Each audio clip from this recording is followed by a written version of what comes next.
Hello everyone, before we begin tonight's haunting tale, make sure to like this video and subscribe to the channel so you never miss a moment of the fear. Let us know in the comments where you're watching from and what time the unknown feels closest to you. Now, settle in, dim the lights, and let the whispers of the unknown guide you through the eerie corridors of our story. Ready to face the darkness? The town of Crestwood had always been a place of contrasts. Nestled between sprawling fields and dense, ancient woods, it was a town where the past lingered in every cracked cobblestone and faded storefront. For most, it was a quiet escape from the rush of city life. But for those who stayed long enough, Crestwood had a way of revealing its secrets.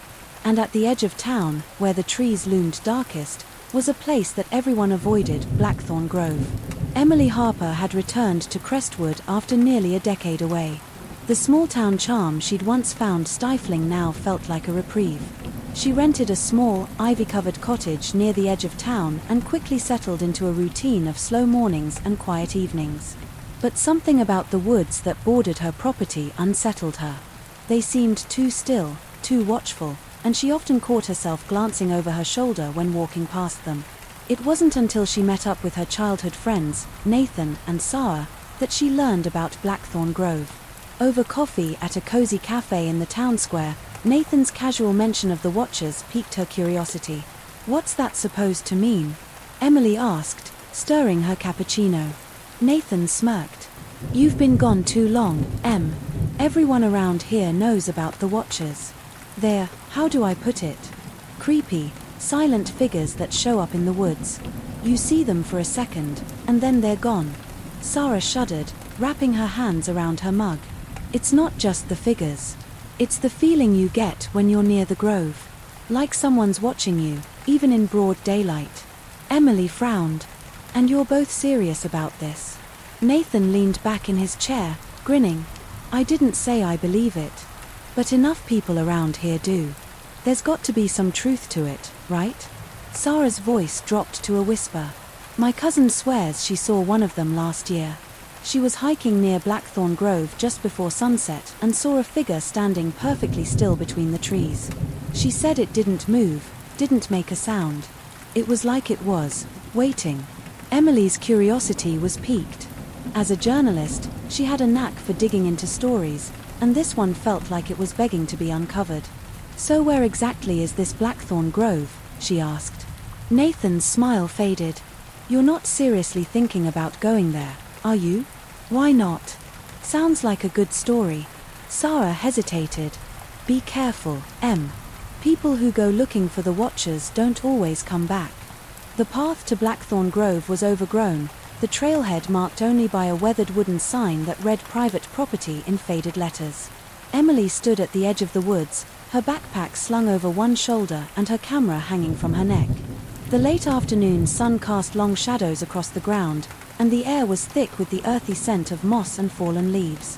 Nathan and Sarah had reluctantly agreed to join her, though Nathan's enthusiasm was tempered by a healthy dose of skepticism. "This is a waste of time," he muttered as they stepped onto the trail. "You're not going to find anything." "Then you've got nothing to worry about," Emily shot back, her tone light but her eyes scanning the woods with a mixture of excitement and unease. Sarah stayed close to Emily, clutching a flashlight even though the sun was still high in the sky. "I don't like this," she said softly. "It feels wrong." The deeper they ventured into the woods, the quieter it became. The usual sounds of rustling leaves and chirping birds faded until the only noise was the crunch of their footsteps on the forest floor. Emily couldn't shake the feeling that they were being watched. Every now and then, she caught movement out of the corner of her eye, but when she turned to look, there was nothing there. They reached a clearing just as the sun dipped below the horizon. The air grew colder, and an eerie stillness settled over the grove. In the center of the clearing stood an ancient, gnarled tree, its twisted branches reaching skyward like skeletal hands. Nathan whistled low. "Well, if this isn't the perfect setting for a horror movie, I don't know what is." Emily raised her camera, snapping a few shots of the tree and the surrounding woods. As she adjusted the lens, she noticed something unusual: faint shapes in the distance, standing between the trees. They were barely visible, blending seamlessly with the shadows, but there was no mistaking their human-like forms. "Do you see that?" she whispered, lowering the camera. Sarah followed her gaze and gasped. What are they? Nathan squinted, his bravado faltering. Probably just other hikers, he said, though his voice lacked conviction. The figures didn't move. They stood perfectly still, their silhouettes unnervingly precise. Emily raised her camera again, snapping a few more photos. The flash briefly illuminated the clearing, and for a split second, she thought she saw one of the figures turn its head toward her. We should go, Sarah said urgently, tugging at Emily's arm. Wait, Emily protested, but her words were cut off by a sudden noise. It was faint at first, like the rustling of leaves, but it grew steadily louder. A low, rhythmic whisper that seemed to echo all around them. What the hell is that? Nathan asked, his voice trembling. The whispering grew louder, more insistent, until it seemed to be coming from the very ground beneath their feet. Emily's heart pounded as she scanned the woods, the figures still motionless in the distance. And then, without warning, one of them took a step forward. The trio bolted, sprinting back down the trail as the whispers followed them. Emily's lungs burned as she ran, her camera bouncing against her chest. She risked a glance over her shoulder and saw the figures moving, their shapes blurring as they darted between the trees. When they finally burst out of the woods and onto the main road, the whispering stopped. Emily bent over, hands on her knees, gasping for breath. Nathan was pale, his hands shaking as he tried to light a cigarette. Sarah clutched her flashlight like a lifeline, her wide eyes fixed on the tree line. What the hell was that? Nathan demanded, his voice cracking. Emily didn't answer. She pulled out her camera and flipped through the photos, her hands trembling. Most of the images were blurry, but one made her stomach drop. In the center of the frame was a figure, its face obscured by shadows but its hollow eyes staring directly at the camera. We need to go back, she said softly. Nathan stared at her like she was insane. Are you kidding me? Did you not just see what happened?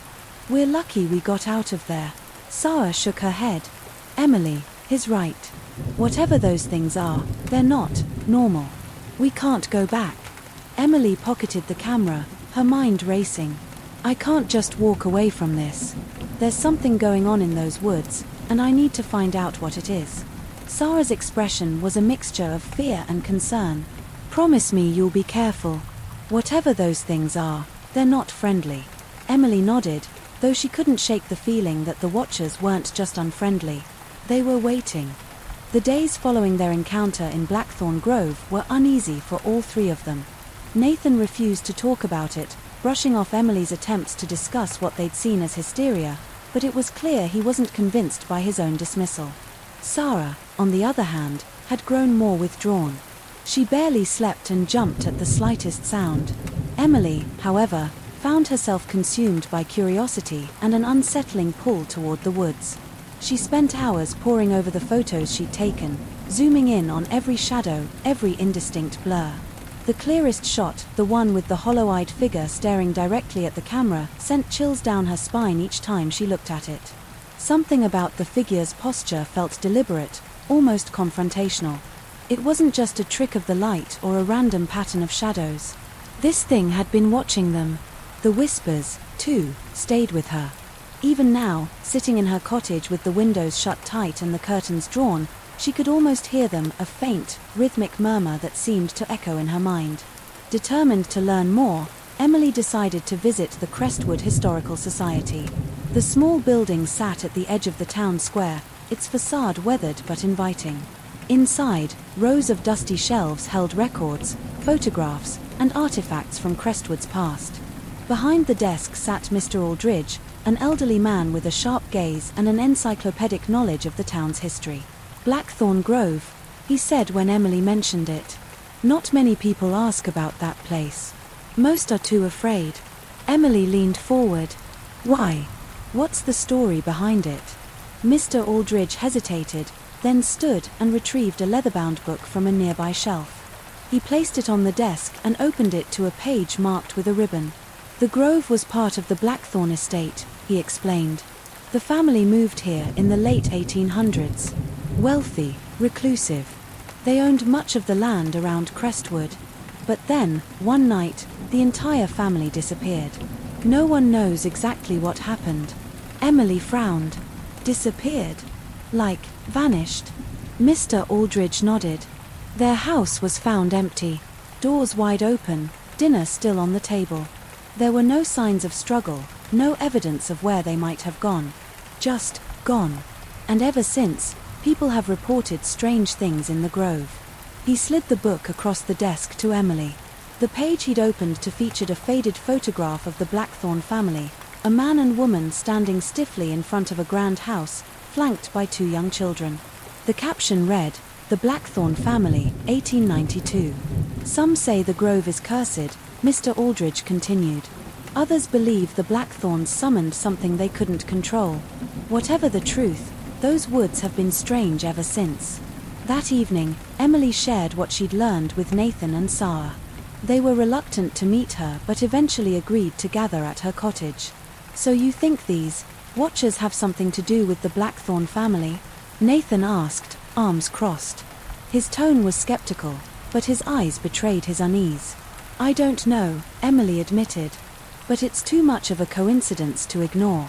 And Mr. Aldridge isn't the only one with stories. I've been reading through old newspapers, and there are dozens of accounts of people seeing things in the grove." Sarah's hands tightened around her mug. "And what about the ones who disappeared? You said some people went looking for the watchers and never came back. What if we'd been next?" Emily hesitated. "That's why I want to figure out what's going on. If we can understand what these things are, maybe we can stop them." Nathan shook his head. "This isn't a game, Em. We were lucky to get out of there. You're talking about going back." Emily met his gaze. "Yes. But this time, we go prepared." The next morning, Emily began her preparations. She packed her bag with a flashlight, extra batteries, a notebook, and her camera.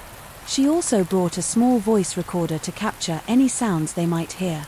Sarah, despite her fears, insisted on joining her, while Nathan grudgingly agreed to come along after much coaxing. They set out in the early afternoon, hoping to reach the grove well before sunset. The trail felt different this time, the air heavier, the trees more oppressive. None of them spoke as they walked, the silence between them broken only by the crunch of leaves underfoot. When they reached the clearing, the ancient tree loomed before them, its gnarled branches casting long shadows across the ground. Emily felt the now familiar prickle of being watched, and she knew they weren't alone.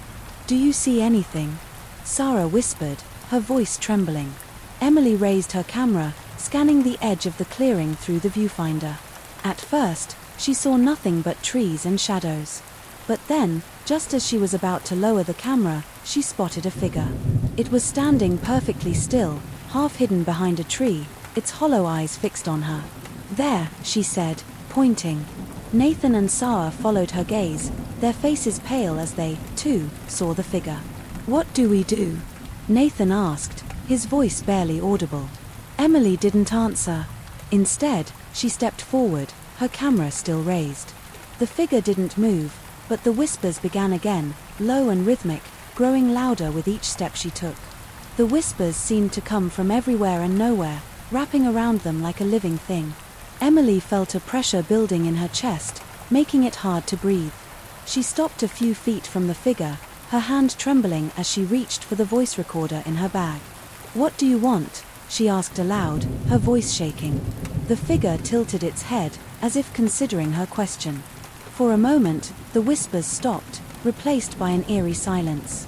Then, without warning, the figure raised an arm and pointed toward the tree in the center of the clearing. Emily's heart raced as she followed its gesture. The ancient tree seemed to pulse with an almost imperceptible light, its twisted branches shifting in the breeze. She stepped closer, her eyes locked on the base of the tree, where something glinted in the fading sunlight. It was a small, rusted object half buried in the dirt. Emily knelt to pick it up, brushing away the soil to reveal a tarnished locket. The metal was engraved with delicate floral patterns, and when she opened it, she found a faded photograph inside. The image was of a woman and 2 children, the Blackthorne family. "Emily," Sarah said urgently, pulling her away from the tree. "We need to go. Now." Emily hesitated, clutching the locket tightly. The whispers had returned, louder and more frenzied than before. The figure by the tree was no longer alone. More shapes had emerged from the shadows surrounding the clearing. Their hollow eyes glowed faintly in the dim light, and they began to move forward, their movements unnaturally fluid. "Run!" Nathan shouted, grabbing Emily's arm. The three of them sprinted back toward the trail, the whispers rising to a deafening crescendo. Emily didn't dare look back, her focus entirely on the path ahead. When they finally burst out of the woods and onto the road, the sound stopped abruptly, leaving only the sound of their ragged breathing. Back at her cottage, Emily placed the locket on the table and stared at it in silence. Sarah and Nathan sat nearby, their faces pale and drawn. None of them spoke for a long time. Finally, Emily broke the silence. "Whatever's in those woods, it's connected to the blackthorns. That locket, it belonged to them." Sarah shook her head. "I don't care who it belonged to. We can't go back there, Emily. It's too dangerous."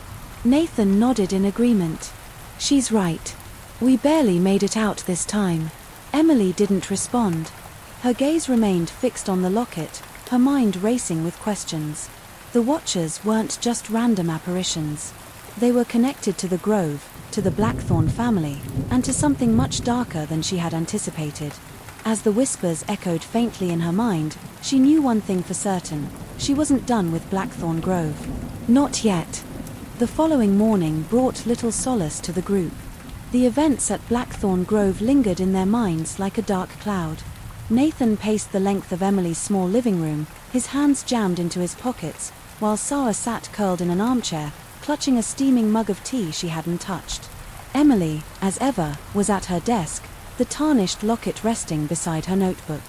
"We need answers," she said, breaking the heavy silence. Nathan scoffed. "What we need is to stay away from those woods." "You're playing with fire, Em." Emily ignored him, her attention fixed on the photograph inside the locket. The faces of the Blackthorn family stared back at her, haunting and strangely blurred around the edges. "Something wants us to find this. Why else would that figure point to it?" "Wanting us to find it doesn't mean it's a good thing," Nathan shot back. Sarah's voice was soft but firm. "He's right. Whatever those things are, they're dangerous." "But," she hesitated, her fingers tracing the rim of her mug. "I can't stop thinking about them either." Emily's gaze flicked to her friend, her expression resolute. "We go back. But this time, we prepare properly." Nathan threw his hands up in frustration. "Prepare? For what? Ghosts? Demons? You don't even know what we're dealing with." "That's exactly why we need to go back," Emily countered. "We can't just ignore this. The Blackthorn family disappeared, and people are still seeing these Watchers. There has to be a reason." Nathan muttered something under his breath but didn't argue further. Sarah nodded reluctantly. "If we're doing this, we need a plan." The group spent the next 2 days preparing. Emily scoured the Crestwood Historical Society's archives for any mention of the Blackthorn family or the Watchers, while Sarah combed through forums and paranormal websites for similar phenomena. Nathan, despite his reluctance, reached out to an old friend who worked as a videographer and borrowed a high-end camera with night vision capabilities. Emily's research uncovered more unsettling details. A newspaper article from 1903 described a hunter who had ventured into Blackthorn Grove and emerged days later, incoherent and babbling about eyes in the dark. He vanished a week later, his cabin found empty save for deep scratches gouged into the wooden walls. Sarah's online searches yielded stories of shadowy figures reported in other wooded areas across the country, but none as concentrated or as malevolent as the Watchers of Crestwood. One forum user's account stood out. "They don't just watch. They follow. They wait until you're alone." By the time they returned to Blackthorn Grove, dusk was settling over Crestwood, casting the woods in an eerie twilight. The trio carried flashlights, cameras, and a hastily assembled kit of supplies that included chalk, a compass, and a small container of salt, a precaution suggested by Sarah's online research. The path to the clearing felt longer this time, the trees denser, their branches interwoven to form a canopy that blocked out the remaining light. The air was thick with the scent of damp earth and decay. Emily's grip on her flashlight tightened as the whispers began, faint and distant but unmistakable. Do you hear that? Sarah asked, her voice barely above a whisper. Nathan nodded grimly. Yeah. I'd like to stop hearing it, too. The whispers grew louder as they reached the clearing. The ancient tree stood at its center, its gnarled branches casting grotesque shadows across the ground. Emily's breath caught as she saw them, figures emerging from the edges of the clearing, their hollow eyes glowing faintly in the dim light.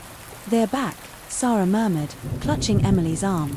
Emily raised her camera, capturing the figures as they moved silently between the trees.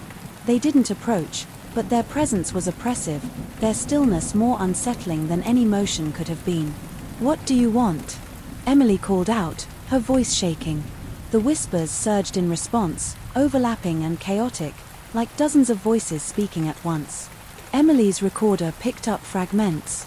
Stay, help us, Burns. Help you? Emily asked. How? The figures remained silent, but one raised its arm, pointing again to the ancient tree. Emily stepped forward, her heart pounding.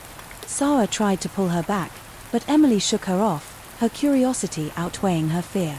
As she approached the tree, she noticed something carved into its bark, symbols she didn't recognize.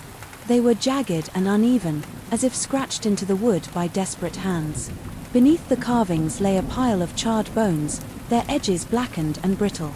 Oh my God, Sarah whispered, covering her mouth. Nathan's face was pale. We need to leave. Now. Emily shook her head. Not yet. There's more here. I can feel it. She knelt by the bones, her flashlight illuminating fragments of what appeared to be clothing, a scorched button, a tattered scrap of fabric. She carefully picked up a piece of the fabric, her stomach twisting as she recognized the delicate floral pattern. It matched the design engraved on the locket. This is them, she said, her voice barely audible. The blackthorns. The whispers grew louder, more frantic, and the air around them seemed to vibrate with energy. The figures at the edge of the clearing began to move closer, their hollow eyes fixed on the group. Emily, we have to go, Nathan shouted, grabbing her arm. Reluctantly, Emily stood, clutching the piece of fabric tightly. The three of them backed away from the tree, their flashlights flickering as the whispers reached a deafening crescendo. The figures closed in, their movements unnaturally fluid, as if they were gliding rather than walking. Just as the first figure reached the edge of the tree's shadow, a blinding light erupted from the carvings on the bark. The figures recoiled, their forms dissolving into the darkness as the whispers fell silent. The clearing was still once more, the oppressive atmosphere lifting like a heavy fog. Back at Emily's cottage, the group sat in stunned silence, the events of the night replaying in their minds. Emily placed the charred fabric beside the locket, her hands trembling. They're trying to tell us something, she said finally. The Watchers, the Blackthorns, it's all connected. We just need to figure out how. Nathan shook his head. You're insane. That thing almost got us killed. But it didn't, Emily replied. That light, whatever it was, it protected us. It's part of the answer. Sarah's voice was barely above a whisper. What if it's not just the Blackthorns? What if there's something else in those woods? Something worse? Emily didn't answer. She didn't need to.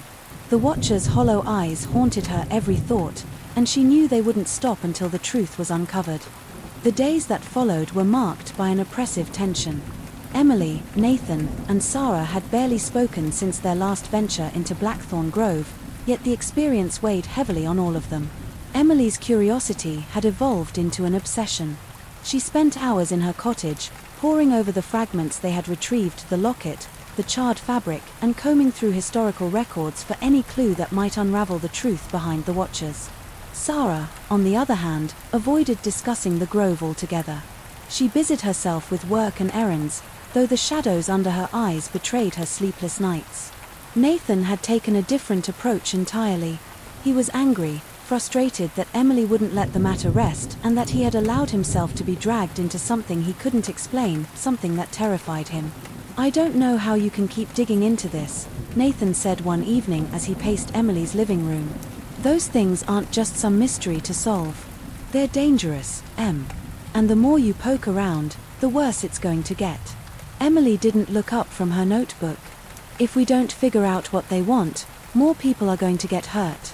Maybe worse. We already know others have gone missing near the grove. Exactly. Nathan snapped. And I don't want to be next. Then don't come with me, Emily said calmly, finally meeting his gaze. But I can't just ignore this. Nathan sighed, running a hand through his hair. You're going to get yourself killed. You know that, right? Emily didn't respond. She turned back to her notes, her pen scratching against the paper as she jotted down another fragment of thought. The breakthrough came 2 nights later. Emily was flipping through a stack of old journals she'd borrowed from the Crestwood Historical Society when she found a passage that made her breath catch. The entry was written by a man named Elias Mercer, a tenant farmer who had worked the Blackthorn estate in the late 1800s. His writing was frantic, disjointed, as though he'd scrawled the words in a fit of desperation. They are always watching. Even in the daylight, I feel their eyes. At night, the whispers grow louder. I see them in my dreams, standing at the edge of the fields, waiting. Mrs. Blackthorn says they are protectors, but I know the truth. They are waiting for something. And when the time comes, they will take us all. Emily's hands trembled as she reread the passage. The Watchers had been there for over a century, perhaps longer. And if Elias was right, their presence wasn't random. They had a purpose. She immediately called Sarah, her voice taut with urgency. I found something. You need to come over. Sarah hesitated but eventually agreed. An hour later, she arrived at Emily's cottage, her face pale and drawn. Nathan showed up shortly after, despite his protests. If I'm going to get dragged into this again, I at least want to know what we're dealing with, he muttered. Emily laid the journal out on the table, pointing to the passage. This was written by someone who worked for the Blackthorns. He describes the Watchers exactly as we've seen them. But he also says something else. They're waiting for something. Nathan frowned. Waiting for what? I don't know, Emily admitted. But whatever it is, I think it's tied to the Blackthorns. Mrs. Blackthorn called them protectors. Maybe she summoned them, or maybe they were always there, but either way, they didn't leave when the family disappeared. Sarah's voice was barely above a whisper. What if they're not protectors? What if they're keeping something trapped? The idea hung in the air like a storm cloud. If the Watchers weren't just haunting the grove but actively guarding it, then the implications were chilling. What could possibly require such a vigilant, malevolent presence? The group decided to return to Blackthorn Grove the following evening. Emily prepared meticulously, packing not just her usual equipment but also supplies recommended by her research. Salt, iron nails, and a small mirror, all items associated with warding off spirits. Nathan brought a baseball bat, though he admitted it was more for his own comfort than anything else. The sun was setting as they approached the grove, casting long, golden shadows across the forest floor. The path was eerily quiet, the usual sounds of birds and insects absent.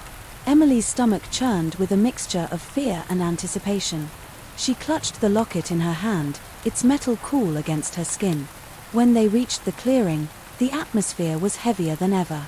The ancient tree loomed before them, its twisted branches casting jagged silhouettes in the fading light. The carvings on its bark seemed to pulse faintly, as though alive. The Watchers were already there. Dozens of figures stood at the edge of the clearing, their hollow eyes glowing faintly in the dim light.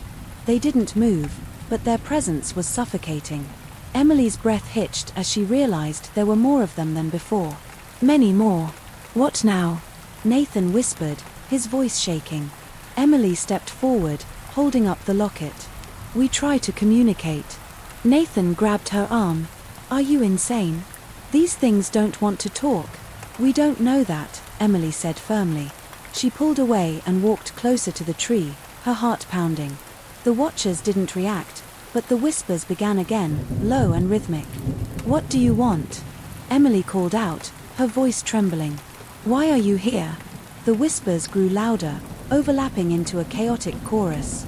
Emily caught fragments of words. Protect, keep, away, open.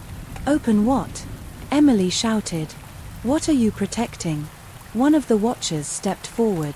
Its movements were unnaturally smooth, almost gliding. It raised an arm and pointed to the ground at the base of the tree. Emily hesitated, then knelt, using her flashlight to illuminate the soil. She saw it immediately, a small, rusted metal box, half buried in the dirt. She glanced back at the others. "Help me dig this up." Nathan looked like he wanted to argue, but Sarah stepped forward, grabbing a small trowel from her pack. Together, they unearthed the box, its surface etched with the same strange symbols carved into the tree. Emily opened it carefully, her hands trembling. Inside was a folded piece of parchment, brittle with age. She unfolded it gently, revealing a hand-drawn map of Blackthorn Grove. At the center of the map, marked with an ominous X, was the clearing where they now stood. But what caught Emily's attention was the writing scrawled in the margins. "The seal must hold. If it breaks, we are lost." The whispers surged, louder than ever. The watchers began to move closer, their hollow eyes glowing brighter. Emily stood, clutching the map. "We need to go," she said urgently. "Now." Nathan didn't need to be told twice. He grabbed Sarah's hand, and the three of them sprinted back toward the trail. The watchers didn't follow, but the whispers pursued them, echoing through the trees. When they finally reached the road, Emily turned back, her chest heaving. The whispers had stopped, and the grove was silent once more. But the weight of the map in her hands told her this was far from over. Back at the cottage, Emily spread the map out on the table. Nathan and Sarah sat nearby, their expressions grim. "The seal," Emily murmured, tracing the X with her finger. "That's what they're guarding. Whatever's under that tree, it's sealed away. And if the watchers are there to protect it, then breaking that seal would be catastrophic." Nathan frowned. "So what do we do? Leave it alone and hope they keep doing their job?" Emily shook her head. "We need to understand what we're dealing with. If the seal is weakening, we need to know how to fix it. Otherwise, we're all in danger." Sarah's voice was barely audible. "What if it's already too late?" Emily didn't have an answer. The watcher's hollow eyes haunted her thoughts, and she knew one thing for certain: whatever lay beneath Blackthorn Grove was waking up. Emily, Nathan, and Sarah sat in tense silence around the table, the hand-drawn map splayed out before them. The weight of the discovery pressed heavily on their minds. The watchers weren't merely ghostly figures lingering in Blackthorn Grove, they were guarding something. And the cryptic warning scrawled in the margins of the map: "The seal must hold. If it breaks, we are lost," replayed in Emily's mind like a mantra. "I still don't get it," Nathan said, breaking the silence. He leaned back in his chair, arms crossed. "If they're guarding this seal, why are they messing with us? Shouldn't they be happy we're not trying to break it?" "Maybe they think we're a threat," Sarah suggested. Her voice was quiet, and she avoided meeting anyone's eyes. "Maybe just being there is enough to provoke them." Emily shook her head. "It's more than that. They're not just protecting the seal, they're trying to communicate. The whispers, the locket, even leading us to this map, it's like they're warning us about something." Nathan raised an eyebrow. "And what exactly are they warning us about?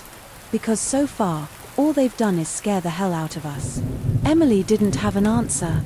She traced her finger over the X on the map, her thoughts racing. There was something they were missing, some piece of the puzzle that hadn't yet fallen into place. The next morning, Emily returned to the Crestwood Historical Society. Mr. Aldridge greeted her with his usual wary smile. "Back again. You're making quite a habit of this." Emily gave a small laugh, though her mind was too preoccupied for pleasantries. "I need to know more about Blackthorn Grove. Specifically, about seals or rituals. Anything tied to that tree in the clearing." Mr. Aldridge's smile faded. "That tree has been the subject of rumors for generations. Some say it's cursed, others say it's sacred. But one thing is certain, it's old. Older than the Blackthorn family, older than the town itself. Do you have any records that mention a seal?" Emily pressed. Mr. Aldridge thought for a moment, then nodded. "There's a collection of papers from a Reverend Elijah Grant. He was the town's first minister, back in the early 1800s. A lot of his writings are about warding off evil spirits. If there's anything about a seal, it might be in there."